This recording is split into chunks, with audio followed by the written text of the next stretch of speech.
We're calling it the best time of the year is what we're calling it. Okay. So let's go through this. We got some matchups here. I have some possible upsets, things to watch for. You can tell me if you agree with it or not. Some are based on the spread. Some are based on just seeding. So this one, I have a question about. Is the Baylor Bears, number 9, over the 8 seed Mississippi State? I wonder if you consider it an upset because the spread actually favors Baylor. Baylor here, they have great guard play, significant around the three-point line. They are 35% from deep. Mississippi State shoots just 31%. And you say Baylor's favored? They are the 1.5 point favorite, yes. That's not really an upset because I don't think Mississippi State has won a tournament game in a long time. So, no, they may have the higher number, but not an upset. I literally, of all the games I broke down with cookies, this is a game. It's a Spider-Man meme, as Rico says. There's no separation between these two. Edgecombe's a top 5 pick. Hubbard's one of the best young players in the SEC, but he's great or awful. Good luck. Good luck. It's the perfect 8-9 game. Because it really shouldn't be any difference between the two teams. We're flipping a coin.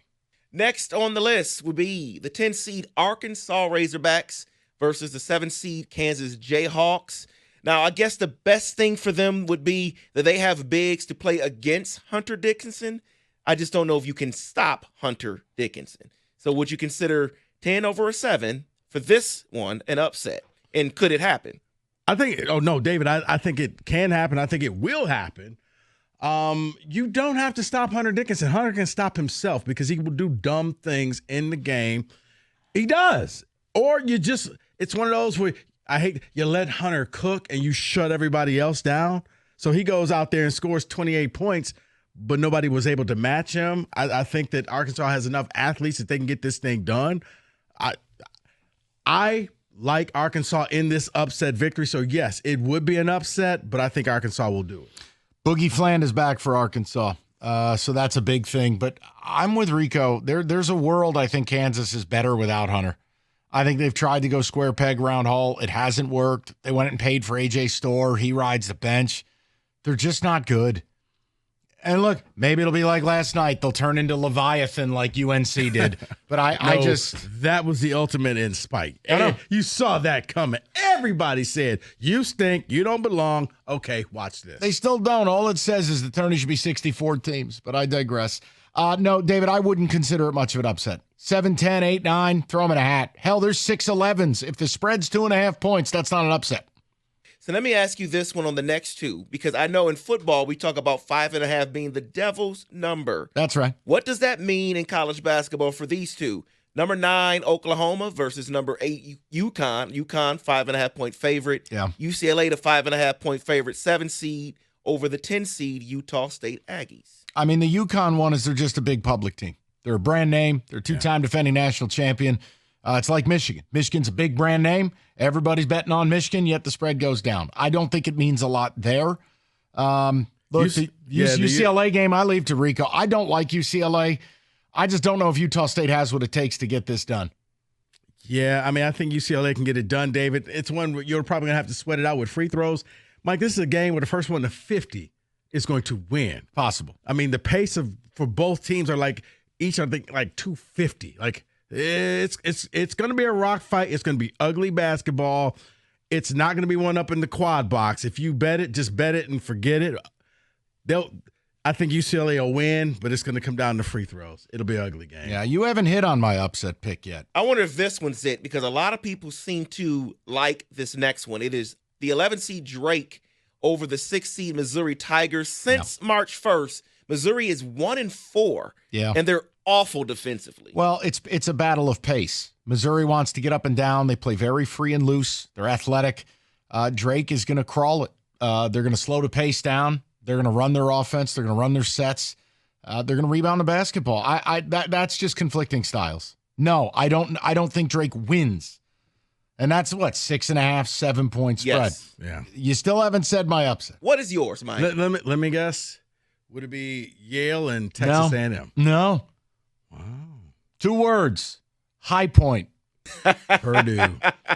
But it's because High Point isn't some poverty school. Like, they have money. They got transfers from Texas Tech and from Mississippi State and from Kansas. Pettiford, the sixth man. They have players. They shoot the three at 40%. They're a top, I think they're borderline top 15 in offensive efficiency. And I don't trust Purdue. Braden Smith is really good, all Amish jokes aside, but the turnovers. No. You know what happened, Mike? And we talked about this on the 5-Star Zone. Make sure you download it. Michigan broke Purdue. They did. Purdue had a gigantic lead at Chrysler. Michigan came back, and they won. And Purdue hasn't been the same since. It was Lob City when they played Michigan State. When was the last time you ever seen State play that way? It was 10 dunks in the game. Like, they don't protect the rim. They don't rebound. They don't do a lot of things. It's just, Kaufman ran, and that's it. And it's like, guys, you have to do more than that. It just can't be him and Braden because this little two-man game doesn't work. I'm with you on that. What about the Michigan UNC San Diego? It's a 2.5-point spread. It's not really an upset to me. I know it's 5-12, but that's not a big point spread. Like, if you're going to pick an upset, it's got to be 7, 8, 10 points, right? Right. Like if David came in saying, hey, Troy plus 11, that's an upset. The high point is super interesting to me. Well, I'll give you one because this one is a 14.5-point spread. But some people like the way this team's been playing, not the other way around for the number 3 seed, which is Iowa State and Lipscomb. Iowa State is just 7-7 over the last 14 games, 3-4 in their last 7.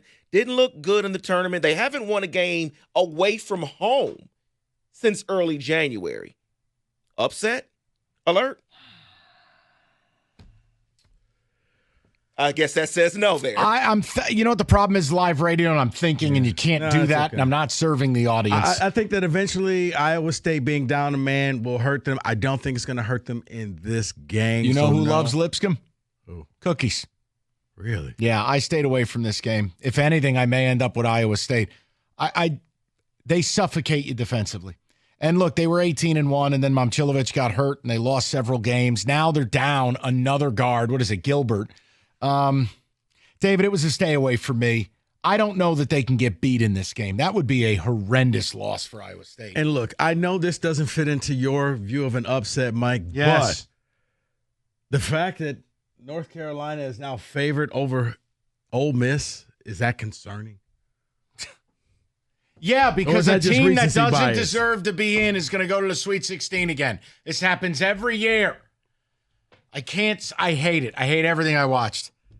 Sure, they're favored. Why not? God, I'll be a huge Ole Miss fan in that game. They don't belong here, Rico. I know, but last night, man, I was just like, they're angry. And they played that way. And everything fell in. You're exactly right. And then just because, they have them on this list. I don't know why they have them on this list. It's not the Michigan game, but they have the Michigan State game on here. For what? To watch out for the upset from the Bryant Bulldogs? That doesn't make sense to me. If that happens, Izzo should retire postgame. That doesn't make any sense to me. I got nothing for you. If that happens, David, then that means that, they went full Middle Tennessee. Now, here's the thing. Bryant has athletes, okay? They got guys who's transferred in from other schools, so this isn't their first rodeo. They've played up against, big-time opponents before. They go 7 deep, but they're kind of like Baylor was back in the day where they're positionalists. Everybody's 6'6" and 6'8" and 6'9". It's possible, but, they would have to play like North Carolina did last night where everything just started falling and there was nothing that you could do. Like, everybody would have to be like Wisconsin's Tanji. And it's just like, all right, coach, we did everything but hit him in the knee with a bat. But other than that, I don't see it because their style – they like to run up and down the court. But that matches Michigan State can run too. Their problem is they have horrible transition defense, and that's what Michigan – okay, you want to run? Let's run. And it's going to end up Cohen Carr in one shining moment with a dunk. That is your college basketball wraparound.